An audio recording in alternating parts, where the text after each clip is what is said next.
Hi guys.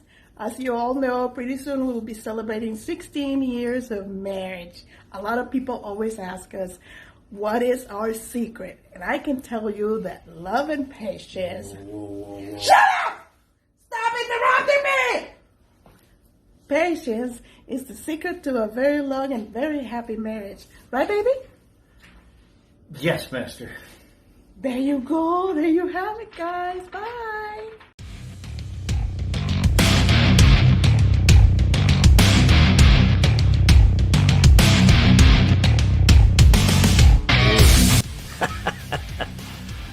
Hey, a very good Sunday morning for me, Saturday night for you, or afternoon, depending on where you're at in the United States.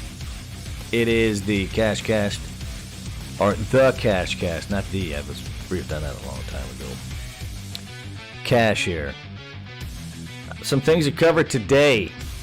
First of all, that was the wife. Me and the wife made a video yesterday. Not that type of video. Too old for that. I would, no. No. Hey, it is the, I'm going to bag on the Democrats, man. Do as I say, not as I do. And I want to call you out again. There's so many things I can call you out for this week. You love, I don't. But I'm a Republican. The jury's still out on the vaccine. I'm going to cover that just for a second. All right. Not much. But I might change my mind on getting the vaccine. And I'll briefly tell you why. The championship game is championship games tomorrow, AFC and NFC. I usually do the video covering that. That's a production, by the way, and I have fun doing it. But yesterday, the wife and I headed out. Eventually, they're going to shut this country down. I can feel it because the Japanese have the Olympics coming up, and come hell or high water, they are going to have it. And the only way they can get the COVID out is if they try to stamp it out here and monitor you when you're coming here. And that goes back to the vaccine. The vaccine might be working. Might be working better than what people think. Double-edged sword. If the vaccine works, hey, God bless the Trump administration for getting one out there in a year. And if the Biden administration can roll it out and get it to everybody, hey, power to them. It's a win-win, folks. That one, you gotta, it is not us against them, even though I'm going to bag on the Democrats here. And like I said, I'm going to talk about the summer of 74. I was 8, and Henry Aaron's passing away. Boy, that was a good baseball summer. And you know what? That was like one of the first ones I remember, and I had no idea. I was 8 years old. I couldn't believe what was unfolding in front of me. I mean, let me take that back. I didn't know what was unfolding in front of my eyes, but I got to witness it. And it was awesome. And I talk about that, and I might be all over the place on that. So, there we go. Leading off. Look, man. I don't even know if he's going to last the 4 years. I don't. As you see in the top picture there, Joe Biden, President Biden. Yes, he's our president. President Biden signing a slew of executive orders. One of them in there is allowing transgender, if you're a transgender and you want to participate in a sport that you identify as, you're allowed to now. Pretty much, if you're a transgender female, then you can play with the other females, even though you have the biology of a male. But since you identify and you go to a Title IX school, guess what? You can now play. I was going to go on that and fillet that, but that's... I don't even think there's Democrats out there. I know Tulsi Gabbard's one's like, hey, man, okay, we have our limits here. And I agree with that. But he signs the mask mandate for anybody on federal property. You are going to wear your mask. And then later on that day, in typical Democratic fashion, nah, I'm not going to worry. It's a special occasion. There's nobody around. I'm safe. All right, I get that. All right, I do. I get that. You can't say the Republicans are different because we don't want to wear the mask. We make that clear. All right, we'll wear the mask. But, hey, if they ever come up and say don't wear the mask, I'm not wearing the fucking thing. I work on a federal installation, though. I'm at a readiness base, and guess what? Even though I'm a civilian, I'm still going to abide by the rules because I get it. I mean, we've had a little breakout here at Iwakuni. And when the COVID's out there and it gets into a small community, it will spread. And since I'm at a readiness base, I'm going to keep it that way. Because while we're over here, while we're fighting this virus here, China doesn't give a shit. So the Marines are out there working their asses off, and the Navy, and the Air Force, Army. Yeah. I'm sorry, sister service is humor. Army. So when you sign a mandate, you had better lead by an example. And that's something everybody that I've ever known in the military will do as soon as they get into positions where they're in leadership. You better lead by an example. Because if you tell your folks, hey, I need you to do this, and you don't, why the hell are they going to do it? Why should anybody put on their fucking mask now? You may be the president of the United States, but you're no different than any of us. So, because I'll tell you what, your predecessor didn't like wearing the mask, and he got filleted. So, no. But I'm telling you, this is a common thing with Democrats. Yes, I have my Democratic friends. I love you. I hate your party. Gavin Newsom, the governor of California. I love California too. But he told everybody, hey, in between bites, his office, in between bites at a restaurant, put on your mask. It is actually something that they said. Put on your mask in between bites. And then after he says that, he's at a restaurant with his friends, no mask. I don't see him wearing one with all of his people. Social distancing has been violated. And personally, on a personal level, if that's what he wants to do, fine. But make it available for everybody else. Quit shutting down businesses because they're not following the rules. Quit putting out their bullshit freaking rules out there if you don't plan on following it. And California has shut down some restaurants. I'll tell you, here's what California did. It was a dick move, and it was down in Southern California. You can dine outside. They told restaurants, if you can set up areas where they can dine outside, that's fine. So this one woman who owns something, I think it's called the Pineapple Grill, set up her business, put everything outside, was all set and ready to go, and then the county of LA said, nah, we're going to stop that. This after she sunk $80,000 of her savings in here to try to save her business. Meanwhile, in the next parking lot over, Hollywood Studios over there making a movie, and they've got an open buffet for everybody to go out there and eat. But her place was shut down. That's the shit that drives me crazy. That shit. And then the queen of hypocrisy is Nancy Pelosi. I was going to say, I don't know how she gets elected every year, but then I remember that she is in San Francisco. Therefore, that figures everything. I love San Francisco. They're batshit crazy. Beautiful city. I wouldn't want to change the culture of it, but just be who you are. And Nancy Pelosi, in this case, is a hypocrite. KashCast was there for her press conference on how she got set up. I was there. I got the video now. I forgot that I was there. I was sleeping. I was sleeping behind a pillar. I have the video. Take a look. For trusting the word of a neighborhood salon that I've been to over the years many times, and that when they said, lady, well, we're able to I found this in the back of accommodate your people car. one person at a time, and that we can set up that time, I trusted that. As it turns out, it was a setup, so I take responsibility You are fucked up. for falling for a setup. And so, that this salon owes me an apology for. Hey, I said I was going to talk about it earlier, and it does bear. I said there's a litmus test. I'm not going to say much because I'm going to honor privacy, but I wasn't going to take the vaccine when it came out until I saw some proof, and I think it might happen. So I'll keep you posted. But anytime you get a call from your doctor on a Saturday morning and on a Saturday afternoon, and he's telling you, hey, look, you're in a high-risk area for a bunch of things. Here's what your blood test has told me. You might want to start thinking in a different type of mindset. I guess you could say that. And, yeah, I got that call yesterday. So, and he had to remind me that I'm getting ready to turn 55. Hold on a second. Fuck, I'm turning 55. Jesus Christ, 55. All right, I'm back.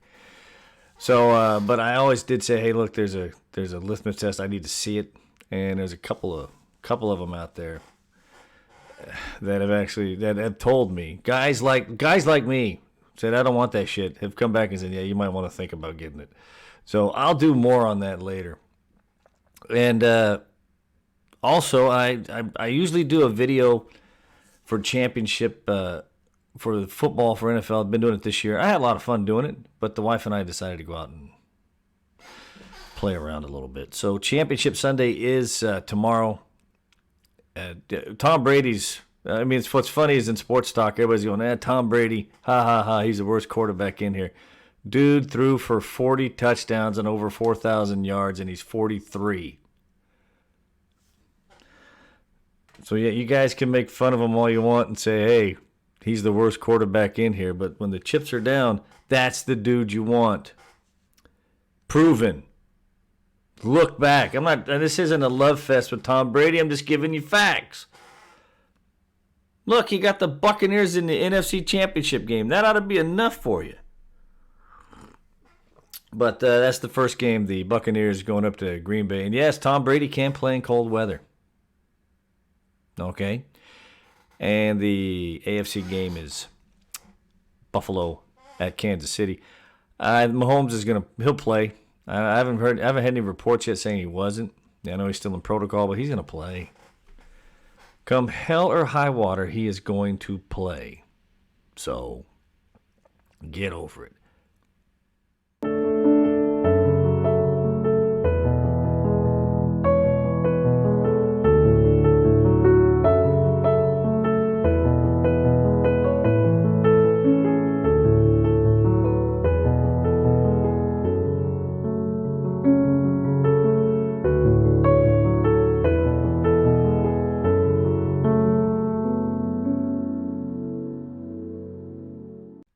Man, I thought I'd make that little video showing Henry Aaron for when the first shot of him was when he was actually on the bus or getting on a train heading to, I think, Salem Winston when he was 19, playing for the Braves. The last Negro leaguer ever to play in the major leagues. But a little montage of the great Henry Aaron.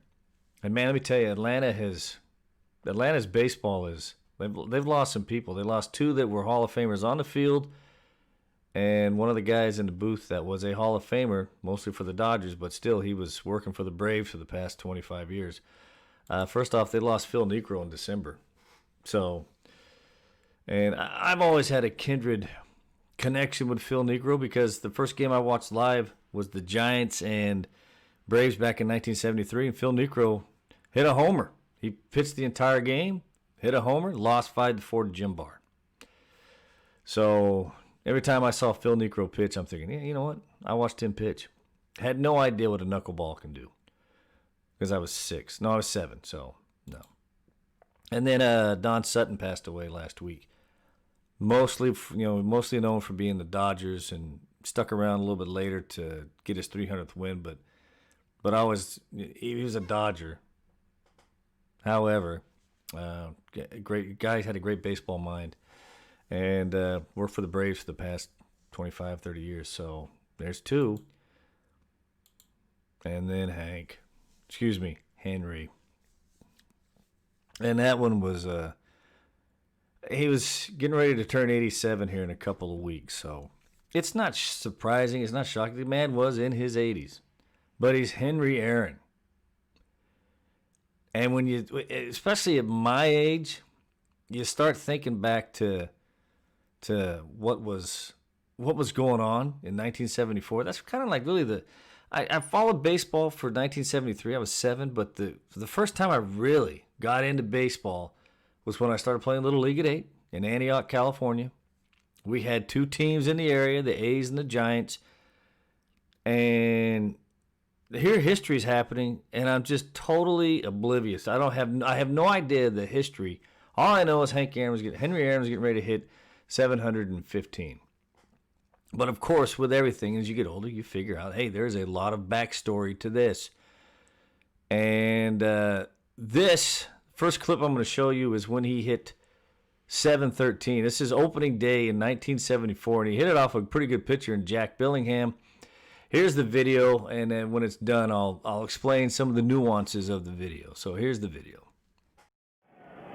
3-1 pitch. There's a drive into left field. That ball is going, and out of here. Henry Aaron has just tied Babe Ruth in the all-time home run parade.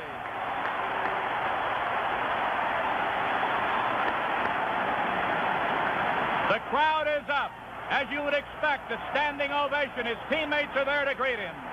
A 3-run blast by Henry Aaron has tied the great Babe Ruth. The record they said that couldn't be reached has just been reached by Henry Aaron. Vice President of the United States, Gerald Ford, speaking now. Good luck for 715 and a good many more. It's a great day for you. It's a great day for baseball. Hope you'll hit 715. On behalf of all of professional baseball, my great honor, send him this trophy, symbolic of having tied what many concede to be the greatest record in baseball. And it is a particularly proud moment to salute this particular man, because he is not only one of the great professionals who has ever played this game, but one of the great gentlemen who has. As pointed out, Vice President, Commissioner, Mr. Balaman, I certainly would like to say thank you very much, and I'm just glad it's almost over with. Thank you. And Henry has stated just... Okay, a couple things about that video, when he hit 714. One, that was Pete Rose running back in left field to try to... Usually Pete Rose will run into a wall and climb the fence. That's how he got the nickname Charlie Hustle. Mickey Mantle gave it to him because he was climbing a fence for a home run that was hit 450 feet in spring training. True story. Mickey Mantle goes, look at there, we got a regular Charlie Hustle. And it stuck, but Rose knew that one was gone. The guys in the picture, Dusty Baker's in there, Darrell Evans is in there, Tom House is in there. Tom House said he used steroids in the 70s as a pitcher. And now he's a quarterback football guru teaching you how to throw a ball. Sorry, back itches.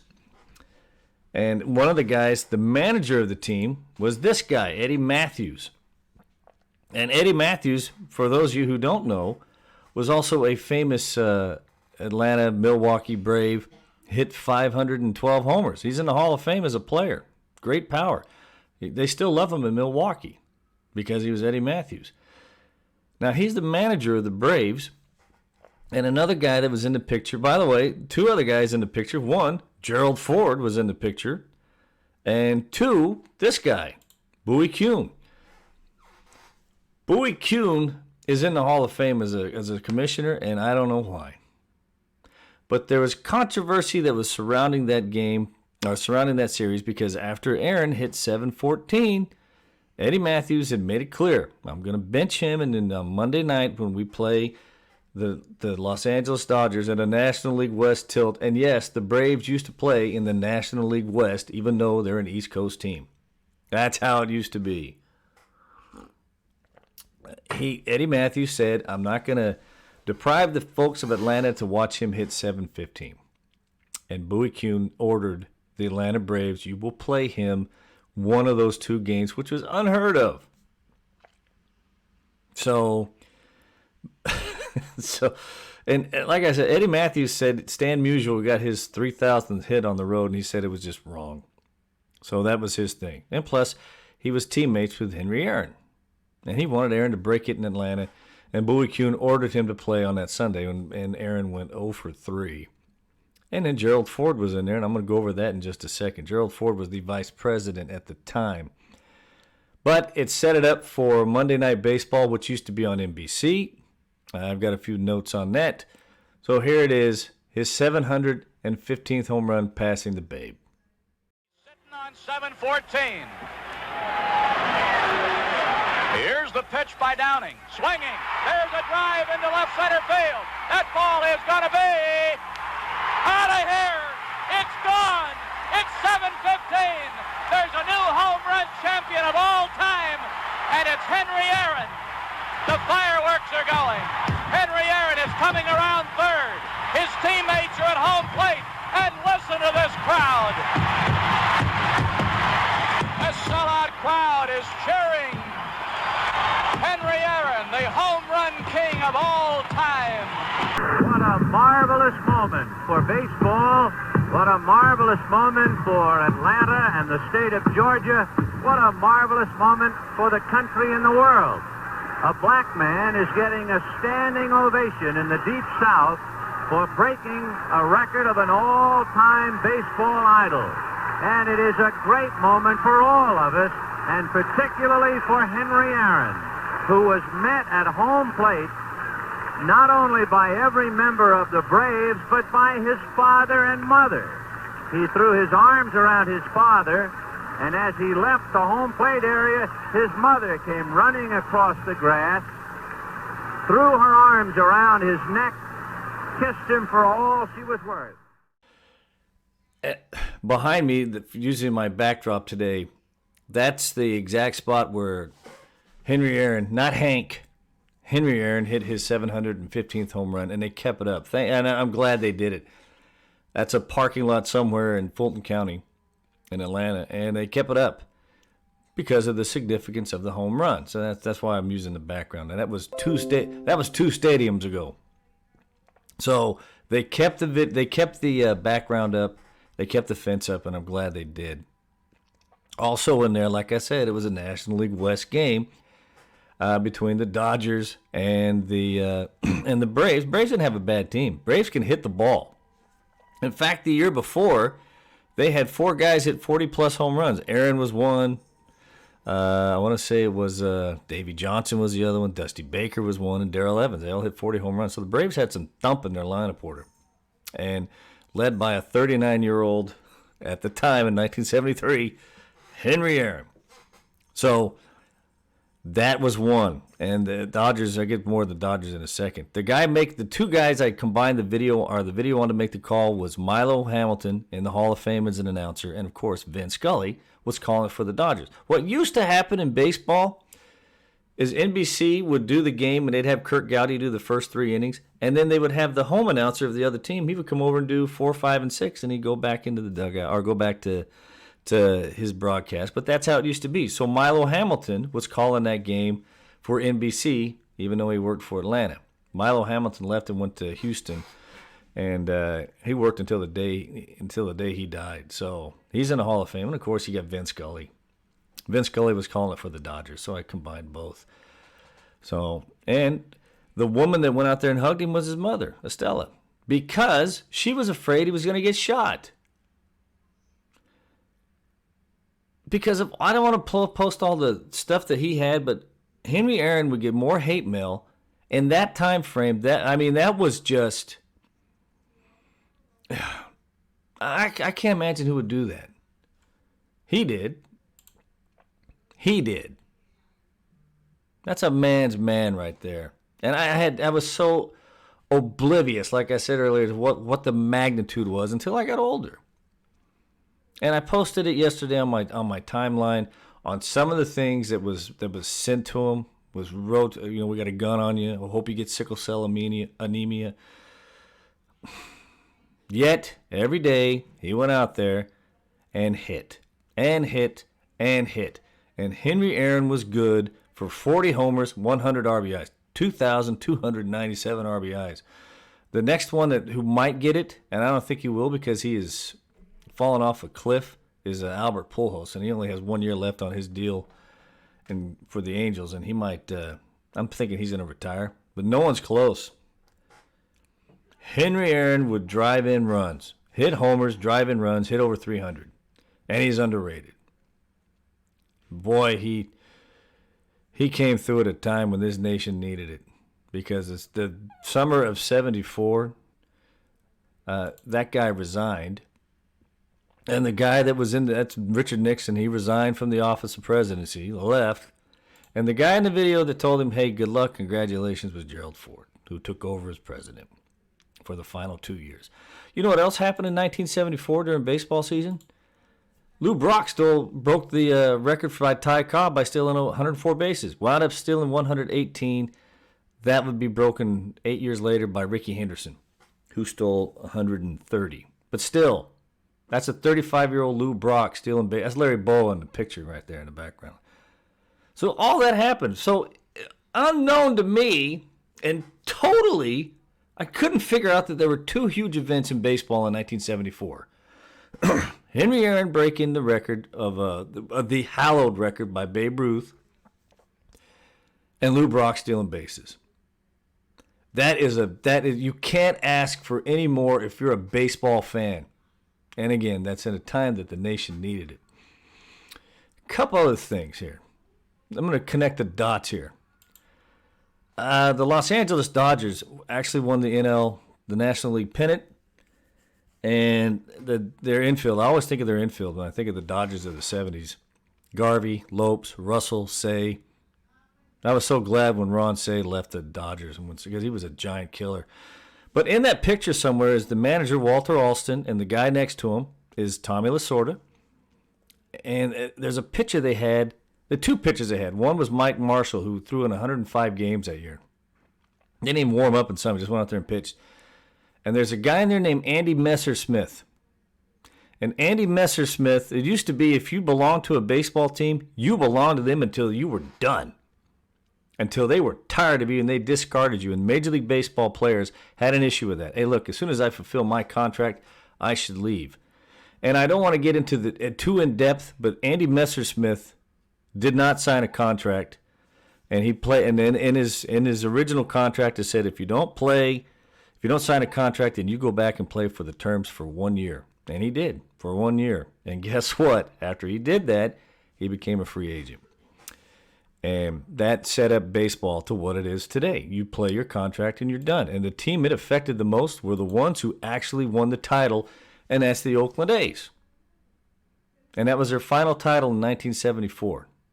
And if you go from the bottom, as you're looking at the bottom left, Sal Bando, Catfish Hunter, Bert Campaneris, I think it's Dick Green, Vida Blue, Joe Rudy, Raleigh Fingers, and of course Reggie Jackson. People forget Jackson won 3 of them when he was with the A's. As soon as Andy Messersmith, one of the guys in this picture, became a free agent, that pretty much killed the Oakland A's. And baseball, as we knew it, was done. Not done, but you just did things different. There was no more, you're going to stick with this team till the end, because Jim Hunter was the first one. Actually, they traded Reggie Jackson that next year. Actually, people forget that. He played 1 year in Baltimore. And the sad thing is this. After everything he did for the Atlanta Braves and the Braves organization, Henry Aaron was traded at the December of 1974 after he broke that record and hit his home runs. He was traded to the Milwaukee Brewers. Baseball, because he had served his purpose, he was falling off, and they said, "Thank you very much. We're going to send you to Milwaukee." Anyway, so there you go.